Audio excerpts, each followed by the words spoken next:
Hospital చూసేటప్పటికి ఆ maintenance కావచ్చు, లేతే మిగతా అంశాలు కావచ్చు, ఇవన్నీ చూస్తుంటే చాలా హాస్పిటల్‌ని మనం పోల్చాలనిపిస్తుంది. అంటే అది గవర్నమెంట్ సెక్టార్ కావచ్చు, ప్రైవేట్ సెక్టార్ కావచ్చు. ప్రత్యేకంగా మీరు ఏపీలోన హాస్పిటల్ సంబంధించి ఒక అడ్వైజర్‌గా మీరు ఉమ్మడి ఆంధ్రప్రదేశ్‌లో మీరు వర్క్ చేశారు మీరు. ఎలాగా? అంటే ఈ ఈ కాంటినెంటల్ ఈ రూపు రావడానికి బయటుండే పరిస్థితుల్ని ఎలా బేరీజ్ వేసుకోవాలి మనం అసలు?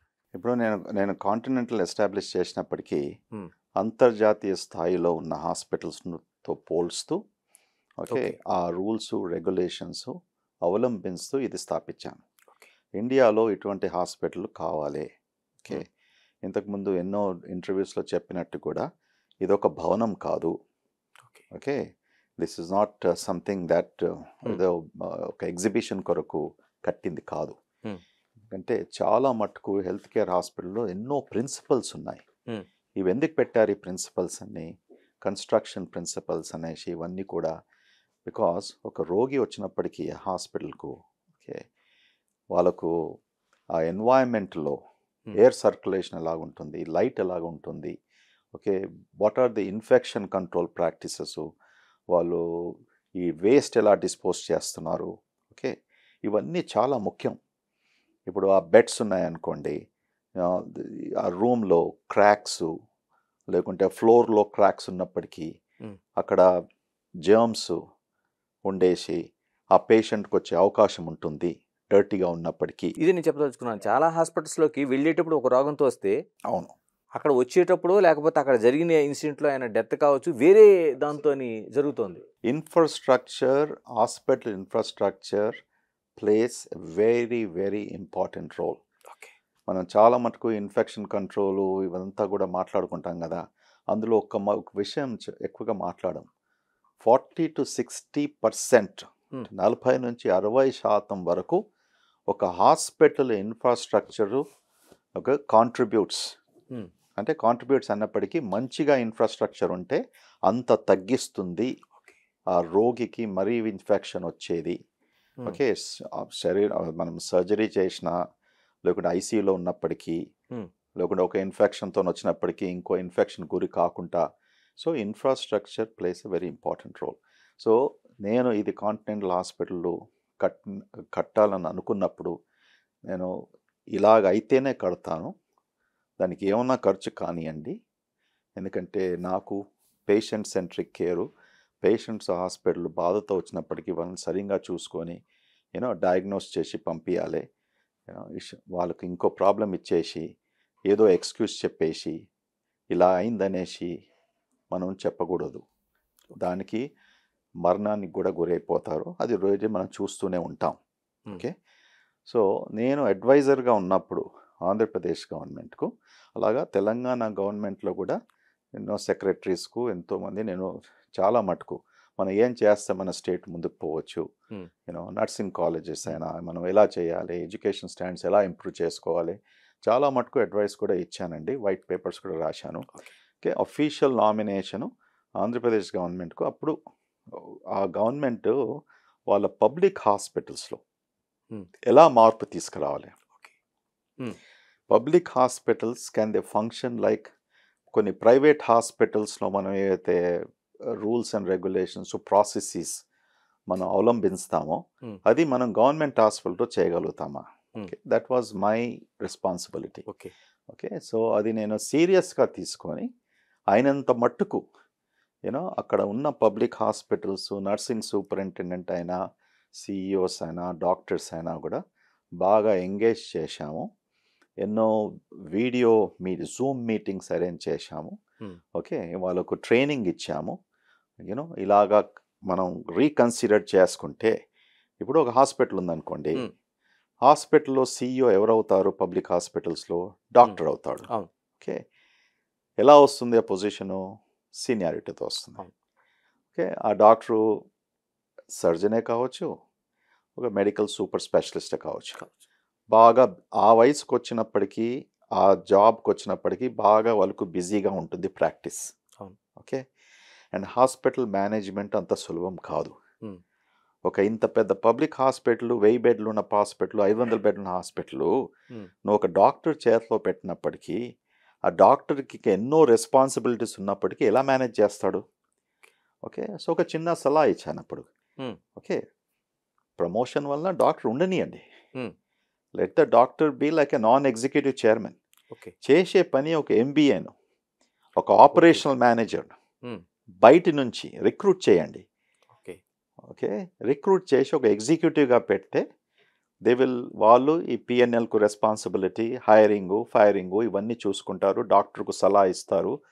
Doctor can focus on clinical part. ఇవన్నీ కూడా these people can take care of it అనే that advise I gave.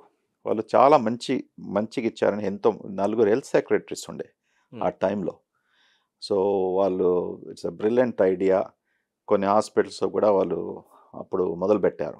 So ఇప్పుడు తెలియదు నాకు ఇప్పుడు ఏమవుతుందో, but that's a good idea. అక్కడైనా ఎక్కడైనా కూడా. ఇప్పుడు యుఎస్లో హాస్పిటల్స్లో డాక్టర్ ఉన్నప్పటికి కూడా doctor will be medical director చాలా మటుకు. ఇప్పుడు కొంతమంది డాక్టర్ సీఈఓస్గా ఉన్నారు. డాక్టర్ సీఈఓగా ఉన్నప్పటికీ కూడా but he needs the help of all these people.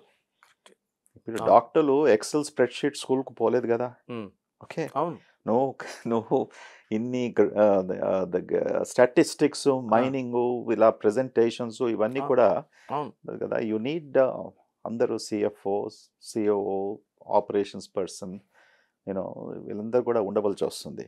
So it's that's how అమెరికాలో, వెస్టర్న్ కంట్రీస్లో అలా జరుగుతుంది అన్నట్టు. సీనియారిటీ పైన డాక్టర్ని అపాయింట్ చేసి, యూనో ఇది ముఖ్యంగా ప్రతి హాస్పిటల్లో, ఇండియాలో పబ్లిక్ హాస్పిటల్స్లో ఇది పాటిస్తే మనం public health care system, hospital system బాగా ప్రోగ్రెస్ అవుతుంది. ఎస్ డాక్టర్ గారు, మీతో ఖచ్చితంగా మాట్లాడాల్సిన విషయం డాక్టర్స్ ప్రొఫెషన్. రోజు రోజుకి ఎథిక్స్ అనేవి ఎక్కడ కనిపించటం లేదు. అంటే అందరికీ నేను దాన్ని చెప్పటం లేదు. ఎందుకనంటే పూర్తిగా కంప్లీట్గా ఈ ప్రొఫెషన్ బిజినెస్ అయిపోయింది అనుకోవాలా? Profession, health care profession is a business. Okay, అంతే కదా. Patient care is not.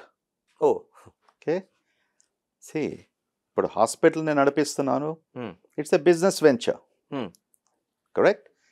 But when comes to the patient, you have to deliver the care and take care of the patient. ఇప్పుడు business అని ఎందుకు అంటున్నాను? ఇప్పుడు 1400 staff ఉంది.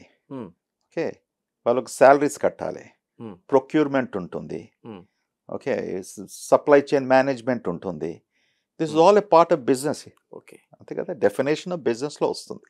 Okay, but when it comes to patient care, మనం ఏం చేయాలనో ఒక డాక్టర్గా అది సరిగా చేస్తే అది బాగుంటుంది, ఎథికల్గా చేస్తే. ఓకే, ఓకే, ఇది వచ్చినప్పటి నుంచి నాకు ఫస్ట్ ఆఫ్ ఆల్ ఈ హాస్పిటల్ పెట్టింది ముఖ్యంగా యూనో ఎథిక్స్ కొరకు మార్పు రావాలి. యూనో అది డాక్టర్స్లో రావాలి, ప్రజలలో రావాలి, మన సిస్టమ్స్లో రావాలి. ఓకే, ఇంటెగ్రిటీ అనేది పెంచుకోవాలి. ఓకే, మళ్ళీ ఈ ప్రొఫెషన్కు బాగా నమ్మకం కుదిరించాలి అనేసి భావంతో నేను కాంటినెంటల్ హాస్పిటల్స్ పెట్టానండి. Okay, but I still struggle. అంత సులభం కాదు ఒక కల్చర్ చేంజ్ చేయడం ఒక సిస్టంలో. కానీ ఇక్కడ మాత్రం ఇదొక మైక్రో ఎన్వైరన్మెంట్ అనుకోండి మా హాస్పిటల్ సిస్టంలో. కానీ చాలా పద్ధతులు సక్రమంగా ఇంప్లిమెంట్ చేశాం. ఓకే, డాక్టర్స్ కూడా అందరూ కూడా ఎవిడెన్స్ బేస్డ్ గైడ్లైన్స్ అంటాం మనం. అంటే అమెరికాలో ఏం చేస్తావు ఈ జబ్బు గురించి, ఓకే, అదే ట్రీట్మెంటు మనం ఇక్కడ ఇవ్వగలుగుతామా? ఒక ప్రొసీజరు అక్కర్లేకుంటే నువ్వు ఇక్కడ చేస్తావా? ఎందుకంటే ఇది గైడ్ లైన్స్లో లేకపోయినప్పటికీ ఎందుకు చేస్తున్నావు? That's a ethical question. అంతే కదా. ఒకరికి సర్జరీ అక్కర్లేకపోతే ఓకే ఎందుకు రికమెండ్ చేస్తున్నావు? ఓకే, అంతా బాగా అయిపోతే ప్రాబ్లం లేదు. మళ్ళా పేషెంట్ కాంప్లికేషన్స్ వచ్చిందనుకోండి, ఎవరైనా చార్ట్ మనం రివ్యూ చేస్తామనుకోండి, అటువంటిప్పుడు ఏమవుతుంది? ఫైండ్ అవుట్ చేస్తారు. ఫైండ్ అవుట్ చేసినప్పటికీ డాక్టర్ని పిలుస్తారు, వార్నింగ్స్ ఇస్తారు, లేకుంటే సస్పెండ్ చేస్తారు. ఈ సిస్టమ్స్ బయటి కంట్రీస్లో సిస్టమేటిక్గా ఫాలో చేస్తాం. ఓకే ఓకే, మన దగ్గర కూడా ఇటువంటి సిస్టమ్స్ తీసుకొచ్చినప్పటికీ అంటే ఒక ఓవర్ సైట్. ఓకే, పబ్లిక్ హాస్పిటల్సే కానివ్వండి, ప్రైవేట్ హాస్పిటల్సే కానివ్వండి, ఉన్నాయి ఓవర్ సైట్స్, Hmm. బట్ ఆ ఓవర్ సైట్స్ ఇంప్లిమెంటేషన్ కొరకు యూనో చాలా కష్టం ఇక్కడ. అది మనం పెంచుకోవాలి. ఎందుకంటారు? యూనో ఎందుకు కష్టం అసలు? స్టాఫ్ లేకపోవడము, Hmm. ఒక ప్రిన్సిపల్గా అది స్ట్రక్చర్ చేసి ఇండిపెండెంట్ ఇన్స్టిట్యూషన్ లాగా ఏర్పరిస్తే ఓకే, ప్రెజుడిస్ లేకుండా నిజంగా తప్పు చేసే వారికి వాళ్ళకు శిక్షించడము, ఒక ఇలాంటి టెంపరీ లైసెన్స్ సస్పెండ్ చేయడము, లేకుంటే వార్నింగ్స్ ఇవ్వడము, ఇవి జరగాలి. ఓకే, అప్పుడే కూడా మంచిగా చేసే డాక్టర్స్ను కూడా అప్రిషియేట్ కూడా చేసుకోవాలి. ఇప్పుడు ఎన్నోసార్లు ఇంతకుముందు చెప్పినట్టు టెక్సస్ ఉందనుకోండి, అంటే ఆ టెక్సస్ స్టేట్లో నేను సుమారుగా 42 సంవత్సరాలు గడిపాను.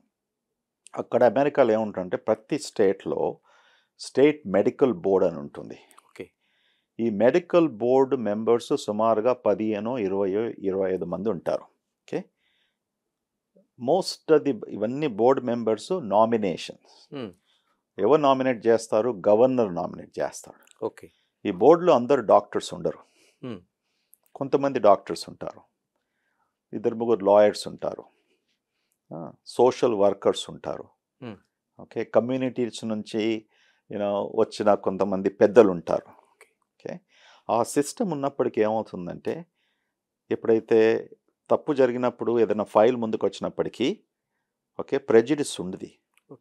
ఓకే, అంత దృష్టితో వాళ్ళు ఆ కేసును చూస్తారు. కేవలం ఒక్కొక్కసారి డాక్టర్స్కే ఇచ్చినాం అనుకోండి,